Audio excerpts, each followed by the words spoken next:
first topic is the most obvious one. Colorado quarterback Shedeur Sanders is still available here on Friday morning. We'll see what happens on Friday night with the second and third round scheduled for Green Bay. But for right now, Shedeur Sanders is still on the board. And you'll notice there's one word that I did not use there. I didn't use fall. I didn't use slide. I don't think that's what this is. And I think part of the problem here when is the way we've discussed Shedeur Sanders over the last 2 or 3 months, in that he's been discussed as if he's going to be a top 5, top 10 pick. And I just don't think there were very many people inside the NFL, and I'm talking about scouts and coaches, who saw him that way. And I've said over the last few weeks that I think the guy needed to find a fit. Here's why. I said the same thing about Bo Nix last year. He doesn't have elite arm talent. He doesn't have elite athleticism. And there were a lot of adjustments he needed to make to his game. So he was going to need to find a place that was going to be a fit for him the same way that Bo Nix found Denver. And I don't know that Bo Nix would have gone in the first round. Maybe the Saints would have taken him a couple picks later, but I don't know that Bo Nix would have gone in the first round if the Broncos don't pick him 12th overall. But you know what? That was a perfect fit. He went to the right place. The Broncos looked at it and said, we don't have a second-round pick. They'd given out their second-round pick the year before for Sean Payton. We're not going to get a shot at him in the third round. We can get cute and try to trade down here, or we can just take the guy we like. And they took the guy they liked, and no one remembers the rest of it because Bo Nix went to the perfect place, and he wound up being a Rookie of the Year contender and the quarterback of a playoff team in 2024. I think that was the only path to Shedeur Sanders being a first-round pick, again, because he does not have the physical traits of a first-round quarterback. Doesn't mean he can't succeed, and it didn't mean that there was no chance he was going to go in the first round. But I do think the fact that he was seen as a top 5, top 10 type of pick publicly, which again was unfounded based on what NFL teams saw, actually wound up hurting him because he was handled through this process as if like he was a guy who had a ton of options and he was narrowing them. And that just was never the case. And so when you go into some of these meetings and you do turn off some teams, and some teams do get the feeling that he does not want to go there, and you have Deion coming out publicly saying there are some teams that he does not want to go to.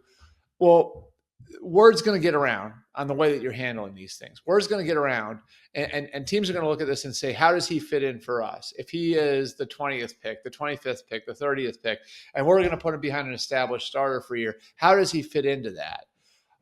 If you're a top 5, top 10 pick, you can handle things that way. Abdul Carter only took 4 visits.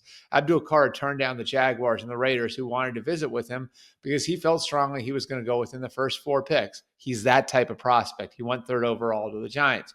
Shedeur was not on that tier of prospect. Again, NFL teams never saw him that way. And if you listened to people who are talking to the people inside the NFL over the last few months, this is what you heard. This is exactly what you heard. And again, like, I don't know. And I love Deion. Like, I worked with Deion at NFL Network. I love Deion as a person, as a player. He made such a difference in the NFL in so many different ways. I just don't know that they handled this whole situation the right way. Again, handling him as if he's going to be a top 5 pick, and conducting himself as he's going to be a top 5 pick, and not like the rest of the prospects conduct themselves, which is, I got to impress everybody. I got to be on at all times. I got to show everybody who I am and put my best foot forward with absolutely everybody. So I give myself the best chance to get in the best place to go and become a great NFL player. That's the way I think he should have handled it. And unfortunately for Deion and Shedeur, now you're looking at a situation where it's kind of unpredictable what's going to happen on Friday night. No one's rooting for this sort of outcome for anybody. But I do think this is a reflection not on any of the narratives that you heard during the week. This is a reflection of the way the NFL looked at him, which is this is probably physically a day 2 type of quarterback.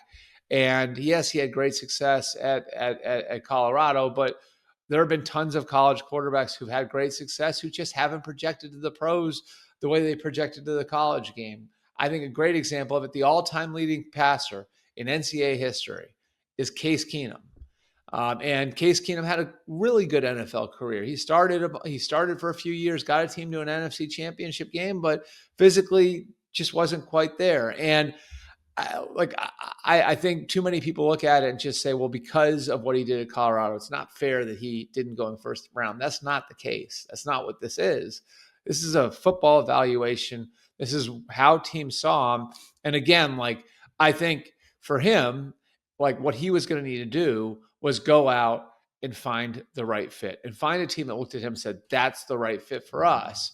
And if he had been more open-minded through the process to it, if I think he had gone and said, like, I'm going to put my best foot forward with all 32, maybe we would have a different result now. So, I mean, you hope for the best for him. He seems like a good kid. I don't know him at all, but seems like a good kid and a good-hearted kid. We'll see what happens. But for right now, again, Friday morning here, this is a result that I don't think very many people inside the NFL would have been surprised by if we had told you this was the way it was going to be a couple of days ago. I'm certainly not surprised that this is the outcome, but I know a lot of people on the outside are.